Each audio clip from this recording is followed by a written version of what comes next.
Bon frère et soir, merci de nous rejoindre à travers cette édition d'information, édition que nous débutons avec ce communiqué de presse du syndicat national des professionnels de la presse écrite et de l'audiovisuel SINAPéen. Réunis en session extraordinaire ce mercredi 31 janvier 2024 à l'effet d'examiner la situation des professionnels des médias privés au Niger, caractérisée par des traitements dégradants et injustes auxquels font face les professionnels des médias privés du Niger. À cela s'ajoute le comportement peu orthodoxe des anciens membres du conseil d'administration de la Maison de la Presse qui, au lieu de s'intéresser des conditions de vie et de travail des professionnels des médias au Niger, se sont plutôt intéressés à des prises de position politiques comme en atteste la participation de certains de ses membres à la manifestation du 26 juillet pour réclamer le rétablissement du président déchu. Eu égard à tout ce qui précède, le syndicat national des professionnels de la presse écrite et de l'audiovisuel SINAPéen, élargi à tous les professionnels des médias privés du Niger, fustige et condamne avec la dernière énergie le manque de volonté des promoteurs des médias privés du Niger à mettre leurs employés dans leurs droits et les tiennent pour seuls responsables de tout ce qui adviendra. Salue la réponse prompte des autorités de la transition, notamment le ministère de la Communication, des Postes et de l'Économie numérique à accompagner les professionnels pour régler la situation dans les plus brefs délais. Salue l'arrêté du ministère de l'Intérieur, de la Sécurité publique et de l'administration du territoire portant dissolution de l'Assemblée dénommée Maison de la Presse ainsi que la mise en place du comité ad hoc. Le SINAPéen demande la mise en place d'un nouveau bureau consensuel de la Maison de la Presse au plus vite possible. Le SINAPéen demande à tous les professionnels des médias privés de rester unis, mobilisés et engagés pour un éventuel mot d'ordre fait à Niamey le 31 janvier 2024. Pour le SINAPéen, le secrétaire général Souleymane Ousmane. Le ministre en charge du commerce a animé hier après-midi un point de presse à l'hôtel Solux de Niamey. Il s'est agi pour lui d'apporter des explications par rapport au montant fixé pour le Hajj 2024. Les détails avec Youssouf Haidara et Ablaziz Jibrila. Cette année, le prix du Hajj édition 2024 est arrêté à 3 250 822 francs CFA. Pour le ministère du Commerce, le prix ainsi fixé résulte d'un long processus de négociation avec les acteurs intervenant dans le domaine du Hajj au Niger. C'est un long processus qui avait regroupé en tout cas l'ensemble des différents partenaires pour convenir effectivement dans la plus grande transparence et surtout pour parvenir à un prix raisonnable et à la limite, même s'il n'est pas égal à celui de l'année passée, au moins qu'il vienne en dessous, c'est-à-dire moins cher que l'année passée. Le ministre du Commerce, en signant l'arrêté fixant le prix du Hajj, a exhorté le COHO à prendre en compte les expériences des Hajj précédents pour que l'édition 2024 soit une réussite totale. Nous invitons le haut commissaire au pèlerinage de prendre toutes ses responsabilités. En tout cas, de ne pas faillir, parce que nous tenons en tout cas à dire une chose. Il y a eu beaucoup de manquements dans le passé, mais nous pensons que cette fois-ci, vraiment que les choses changent et que arriver au lieu saint, que tous les Nigériens puissent se tourner en direction de la Kaaba pour prier pour le Niger. Le Hajj édition 2024 s'organise au Niger dans un contexte très particulier et le COHO, en collaboration avec les agences de voyage, doivent convoyer vers la Terre Sainte environ 15 891 pèlerins nigériens. Restons dans le même registre. Aussitôt annoncé par les autorités de transition, le prix du Hajj 2024 à travers le ministre du Commerce, c'était hier mardi au cours d'un point de presse animé en présence des chefs des agences de pèlerinage ainsi que les membres du COHO. Une de nos équipes s'est dépêchée ce matin pour chercher l'avis des acteurs concernés. Retrouvons Achatou Mahamadou et Rabiou Labo. 3 250 822 francs CFA est le prix fixé pour le Hajj 2024 contre 3 258 733 francs CFA pour l'année précédente qui avait connu néanmoins quelques modifications.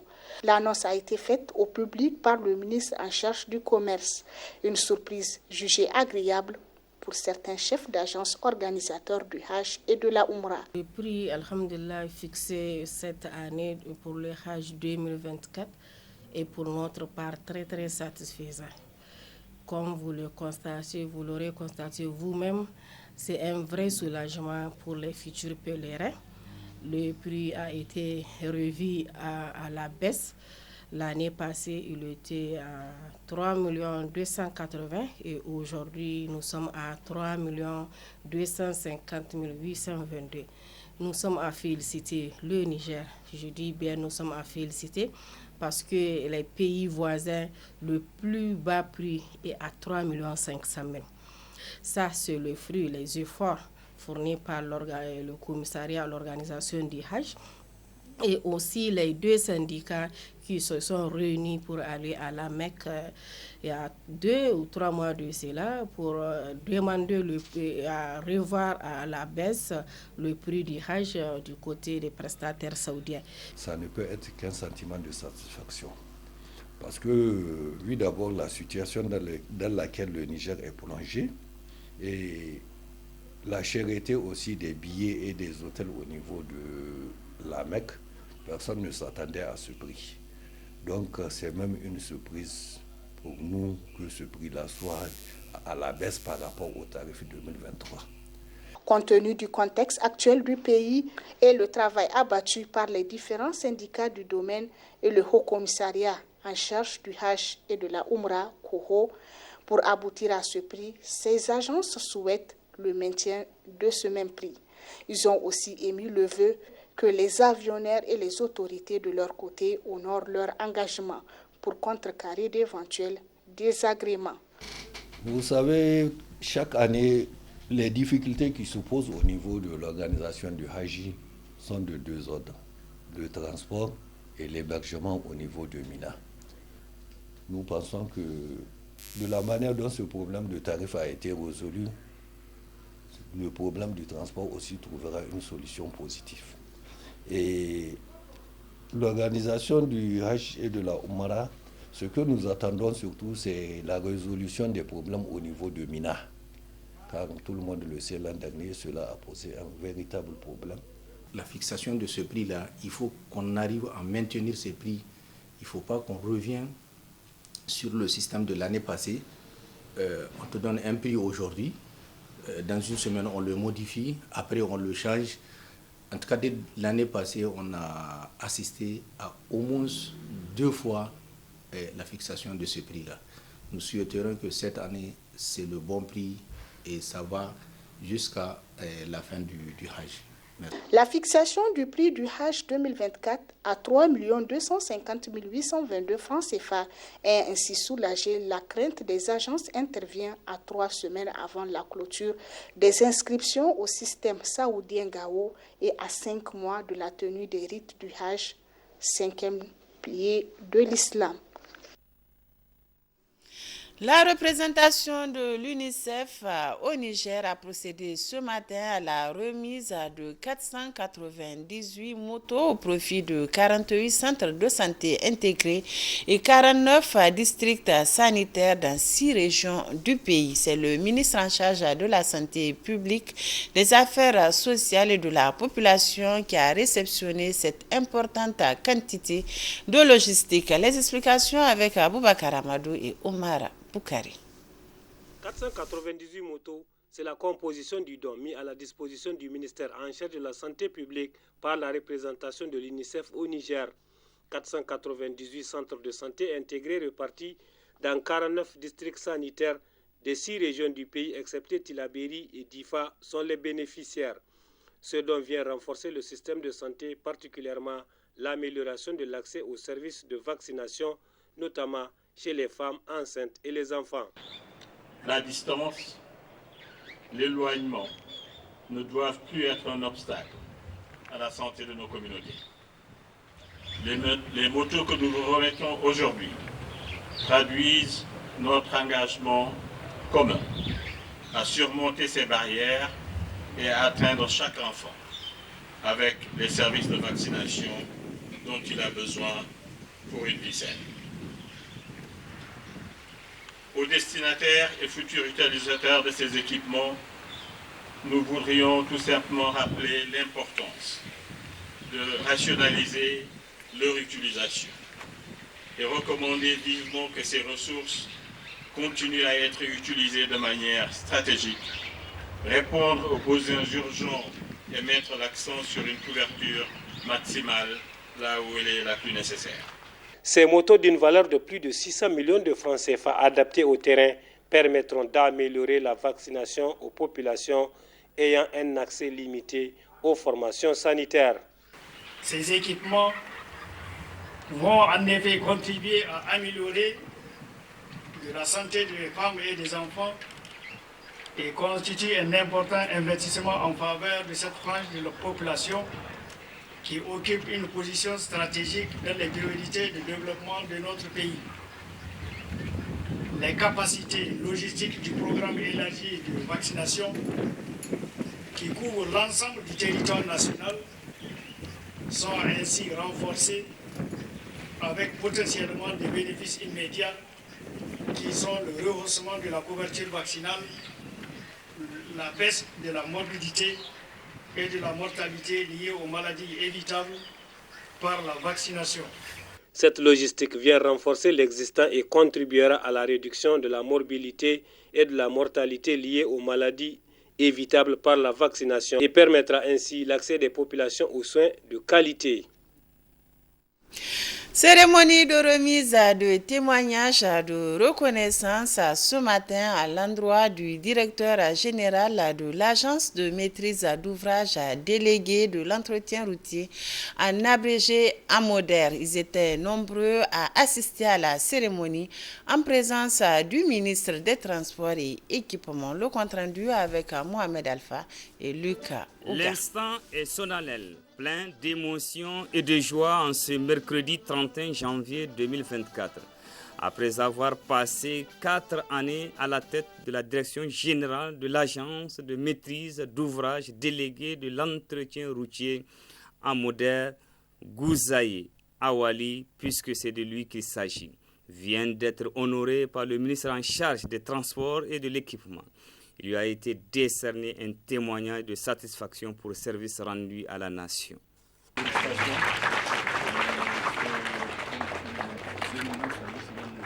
Son passage à AMODER reste gravé dans la mémoire des Nigériens. C'est un homme respectueux, connu pour son sens élevé, son dévouement et son expertise, a souligné le secrétaire général du ministère des Transports et de l'Équipement. M. Awali Gouzaï, directeur de l'AMODER en fin du mandat, a servi cette structure avec loyauté et un dévouement exemplaire. Son énergie et son expérience ont grandement contribué au succès enregistré par l'agence au cours de ces 2 mandats.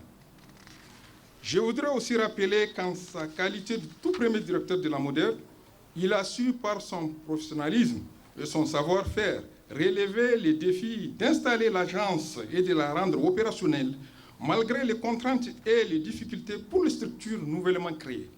C'est avec gratitude que Gouzaye Awali, directeur général sortant de l'AMODER, a pris la parole pour manifester sa reconnaissance à l'ensemble du personnel de l'AMODER qui n'a ménagé aucun effort pour enregistrer des résultats satisfaisants. Si nous avons pu engranger des résultats probants, c'est aussi et surtout grâce à vos directives, instructions et conseils avisés. Vous étiez toujours à notre écoute pour nous guider sur le droit chemin et pour rappeler l'ordre aux besoins.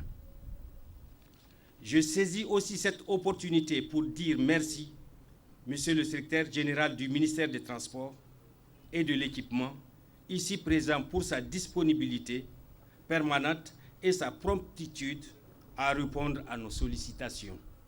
Créé en 2016, AMODER se veut comme un outil efficace dans l'entretien routier au Niger, surtout de contribuer au développement socio-économique du pays. Une photo de famille a sanctionné la fin de la cérémonie. Mise en place cet après-midi du bureau antenne régionale dénommé Groupement des professionnels de gaz GPG. C'est la salle de réunion de l'hôtel Univers de Niamey qui a servi de cadre à la cérémonie de baptême. Faisons le point avec Youssouf Haïdara et Lucas Ouga. Désormais, c'est en rang serré que les responsables des sociétés de vente de gaz de foyer de la région d'Agadez vont mener leurs activités. En présence du président du groupement des professionnels du gaz GPG et d'un huissier de justice, ils ont décidé d'élire un bureau qui sera comme une antenne régionale au bureau national du GPG. Société Nagaz Najaha Agadez da Arlit. Nous représentons ici les sociétés de commercialisation de gaz de la région d'Agadez. Ensemble, nous avons décidé de créer ce bureau afin de mener en synergie nos activités et en collaboration avec le GPG. Pour le président national du groupement des professionnels du gaz GPG, l'engagement des responsables des sociétés de gaz d'Agadez est une initiative salutaire et à encourager. Désormais, c'est main dans la main qu'ils mèneront leurs activités. Aujourd'hui, vous êtes déjà dans l'activité, ça fait plusieurs années, et vous savez ce que les difficultés qui traversent notre secteur. Seule une organisation saine et propre pourra nous aider à vraiment bien régler nos différents problèmes entre nous-mêmes et nos partenaires. Aujourd'hui, notre seul souci, c'est que tous les Nigériens du village comme des villes trouvent les gaz à proximité. Et ça, on ne peut pas le faire tant qu'il n'y a pas une organisation. Et aujourd'hui, Dieu merci, nous vous remercions. Vous êtes la première région qui s'est organisée et elle a adhéré directement au GPG. Pour ces efforts, vraiment, nous vous remercions infiniment. Aujourd'hui, le gaz de foyer constitue une des ressources très prisées par les citoyens nigériens. La synergie ainsi créée par les responsables des sociétés de gaz d'Agadez apportera sans nul doute un offre de soulagement pour les habitants de la région en matière de fourniture de gaz de foyer. Le comité directeur de l'Union des scolaires nigériens CDUSN a rendu public une déclaration relative à la situation actuelle du pays. Les étudiants ont demandé une solution adéquate à leurs préoccupations. Le résumé de la déclaration signé Souleymane Ousmane. Le comité directeur de l'USN nouvellement élu se prononce sur la situation des conditions de vie et d'études des scolaires de façon générale. Le CDUSN dresse un tableau sombre des scolaires par rapport aux conditions de vie et d'études des scolaires. Exige le traitement des problèmes pécuniaires des scolaires nigériens à tous les niveaux. Faute de quoi, le comité directeur de l'USN n'entend faire concession à personne, car un droit ne se négocie jamais. Il s'arrache dans la lutte et par la lutte de la grande base souveraine de l'ISN. Exige à toutes les sections de l'ISN d'intensifier la formation politique, idéologique et syndicale des militantes et militants pour asseoir une orthodoxie syndicale certaine et exige une prolongation du délai de clôture pour la date du dépôt des inscriptions en ligne du baccalauréat 2024. Efred Mouloul et ses camarades exigent des meilleures conditions de vie et d'études des scolaires. Demande une évaluation en termes de performances académiques au niveau des internats et exige l'opérationnalisation de certains internats dont le fonctionnement est à l'arrêt. Exige du gouvernement la clôture de tous les établissements secondaires et universitaires pour limiter les risques d'intrusion des personnes à moralité douteuse et mieux sécuriser les scolaires dans ce contexte d'insécurité permanente. Le nouveau comité directeur de l'USN, par cette sortie médiatique, appelle les scolaires à plus d'union et de solidarité et apporte son soutien au pays de l'AES